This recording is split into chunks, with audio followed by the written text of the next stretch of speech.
What's good, guys? Welcome back to Small Talk and Head-to-Head Fantasy Basketball. And I know it's been a minute. We just want to wish you guys a happy new year. And of course, I'm being joined with Anson.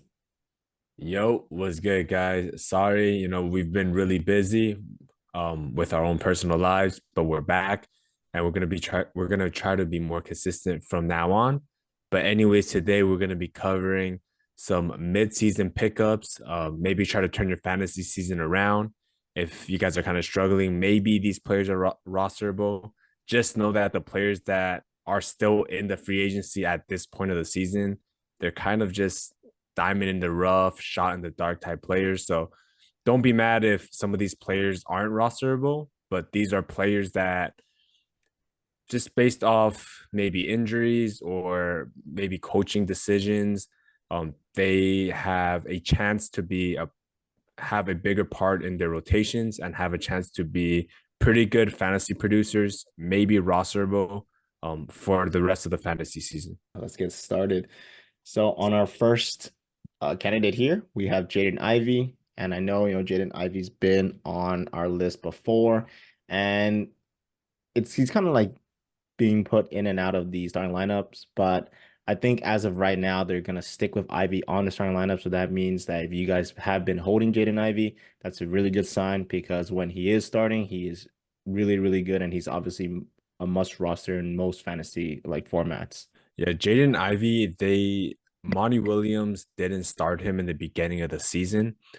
They had him coming off the bench. He was struggling to get minutes. As you see, 25.6 minutes off the bench. That's with the last 5 games as a starter. So if you take his last 5 games as a starter, he was getting maybe 20 minutes per game. Right now, he's getting the last 5 games, he's been getting 32 minutes. He's still in the starting lineup despite Killian Hayes returning from illness, which is a really good sign. And Detroit honestly has been playing better. They've been keeping the games more competitive. They've only lost by a few points against Boston. They just picked up their first win a couple of days ago.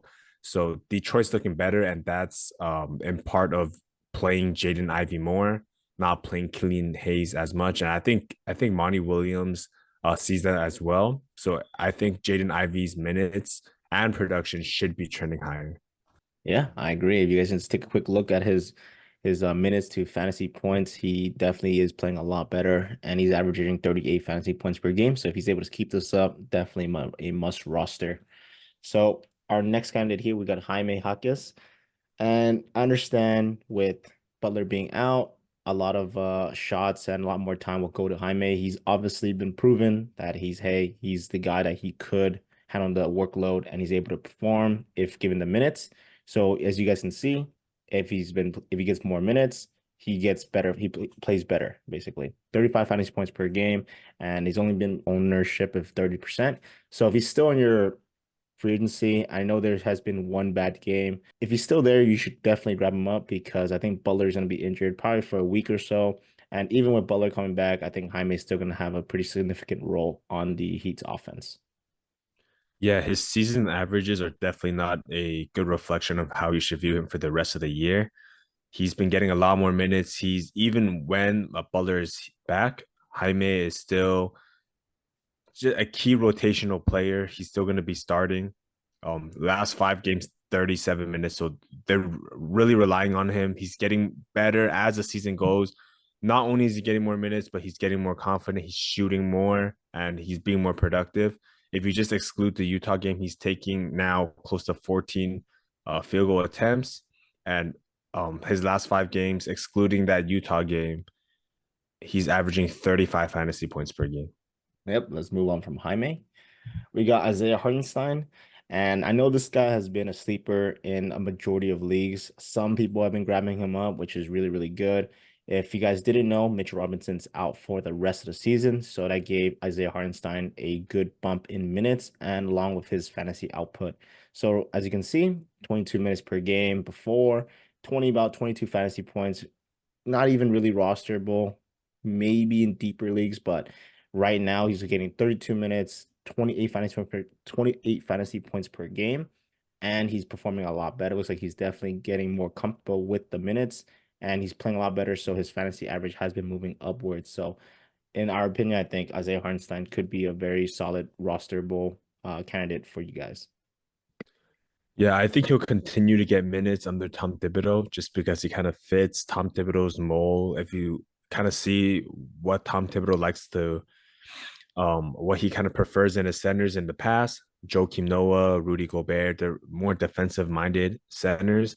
Isaiah Hardenstein definitely fits that. Um, there are some concerns with Precious Achua. I understand Precious Achua coming into the Knicks. They're gonna have another center, uh, kind of to share minutes with Isaiah Hardenstein. But last game, um, the first game with Precious Achua, Tom Thibodeau only played Precious Achua 9 minutes. So that being said, we know how specific Tom Thibodeau is with who he gives his minutes to. Isaiah Hardenstein seems to be the player that he prefers. He played 39 minutes last game against Minnesota and had 44 fantasy points. This was last night, so this isn't included in the stats you're seeing on the screen. But Isaiah Hardenstein seems to be more of a favorable player to Tom Thibodeau than Precious Achua. Yeah, I like where Thibodeau is putting his minutes in Isaiah Hardenstein. So make sure you grab him up if he's still in your free agency. Let's move on from Isaiah. We have Gary Trent Jr. So Gary Trent's been a very interesting candidate since when we made this list, he was in the starting lineup. But after the trade from, Emmanuel Quickly and RJ Barrett, Gary Trent got bumped back into the bench. And so they're running Emmanuel Quickly tonight or today for the starting lineup. And apparently to what the coaches said is if Emmanuel Quickly performs well, he's gonna stay on the starting lineup. If he doesn't do as well, they're gonna start Gary Trent. So what does this mean for Gary Trent? If you already grabbed Gary Trent just because of the news already, or you guys already had him in your lineup, I don't think you should panic too much. I think he's still going to be a very solid fantasy output. He'll still get his minutes in for sure. And I just want to see where the coach wants to, where do they want to put the Raptors in, right?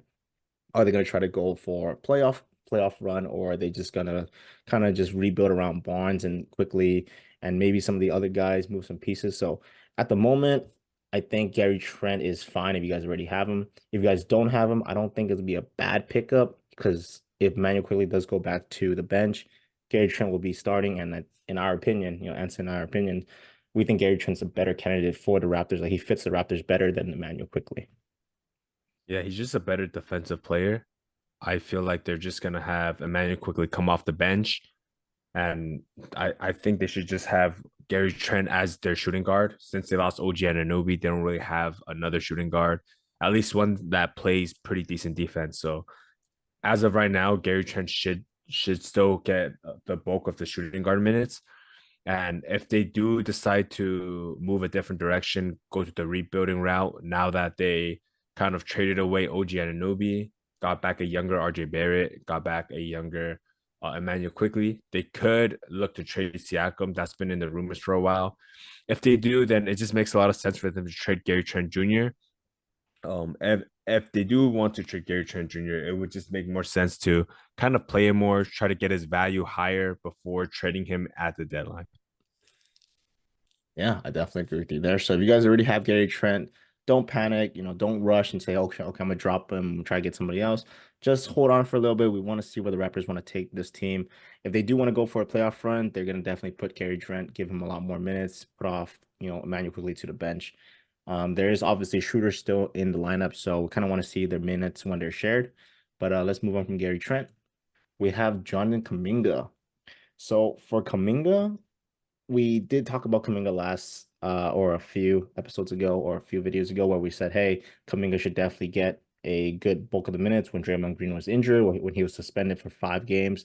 And now he's suspended for apparently the rest of the season, but now they're saying, hey, he could be able to come back. So it just depends on what happens with the entire, Draymond Green suspension issue. But I think Kaminga is definitely starting to show, hey, he can develop as a player. He's obviously very good defensively and offensively. It just will he get the minutes for it, and how will he progress as a player? So as of right now, there's only 16% people that have Kaminga, and if you do want, to maybe have an investment pick, Kaminga wouldn't be a bad pick in my opinion. Yeah, with Draymond Green out, the Warriors they still need to figure things out. Um, I feel like there's a lot of room for them to move up Jonathan Kaminga in the rotation. He's been playing a decent amount of minutes, but mid 20s. He could be getting 30s. Steve Kerr just has a lot to figure out. So there's definitely room for players to move up and down in the rotation. Jonathan Kaminga is a pretty good candidate to move up, especially with Andrew Wiggins kind of just seemingly losing his powers. They look to trade Andrew Wiggins, and honestly, Andrew Wiggins and Jonathan Kaminga isn't a good pair on the floor together. So if they do trade Wiggins, not only will Kaminga get a minutes boost, but I think the fit with whoever they decide to trade Wiggins for, or whoever moves up into the rotation, maybe another person we'll talk about later, Tracy Jackson Davis, or or any other player really, they might fit Kaminga's game better than Andrew Wiggins. Yeah, so we just kind of want to wait and see what they do. I know the Warriors have been, tweaking a lot of lineup, or Steve Kerr's been tweaking a lot of lineup, right? They had Chris Paul on the bench, now Chris Paul starting, and I think they're just trying to figure out what to do. And I guess it's getting to that point of the season where, hey, you got to run with a solidified lineup, so you guys can start seeing who is like what lineup is favorable for them. And I think Kaminga in the starting lineup, or even Kaminga coming off the bench with heavy minutes, would be in my opinion, the better pick. Right, so let's move on from Kaminga. Right, we got his teammate Tracy Jackson Davis. So Tracy Jackson Davis, he's been very solid. He's been playing a lot more minutes, and with the Wiggins trade rumor, he looks to be the candidate that could be the breakout star in Golden State Warriors to help them push them for a good playoff run. Right, I think Anson and I we talked about this before with Curry, I don't think Curry ever wants to really miss the playoffs. And I think Steve Kerr understands that. So they're always looking for playoff contention. And if Tracy Jackson Davis can help them with that playoff push, then he was definitely going to get more minutes. Yeah, we haven't really seen a lot from Tracy Jackson Davis in the start of the season. But now that Draymond's out, he's got an opportunity.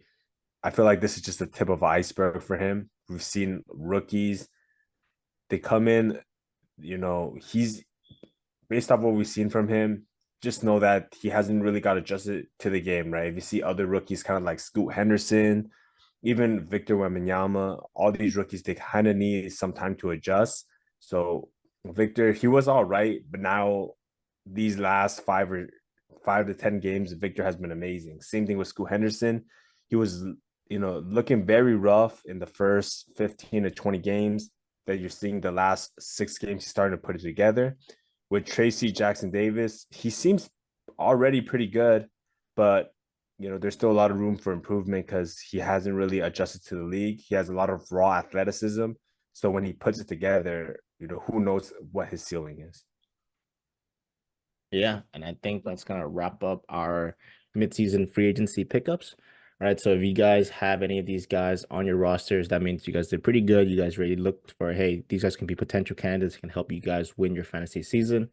Right. And if you guys don't have any of these guys, maybe you could grab one or two of them. I don't recommend grabbing every single one of them. Right. These are more like hit or misses. And if they do hit, it's gonna be really good for you. If they miss, it shouldn't be too bad. You just took like a little bad pickup, but there's gonna be a lot more players in free agency that will be letting you guys know. Is there anything else you want to add for them, Anson? Yeah, let us know if you have someone else in mind who you think could be a potential uh, rest of the season rosterable player. Just know, like Alan said, all these are just kind of shot in the darks. If they do end up being rosterable, that's amazing. If not, it's just an acquisition. It's all good. Yeah. And with that, we'll see you guys on our next video. And yeah, take care. Good luck in your seasons, you guys, and peace.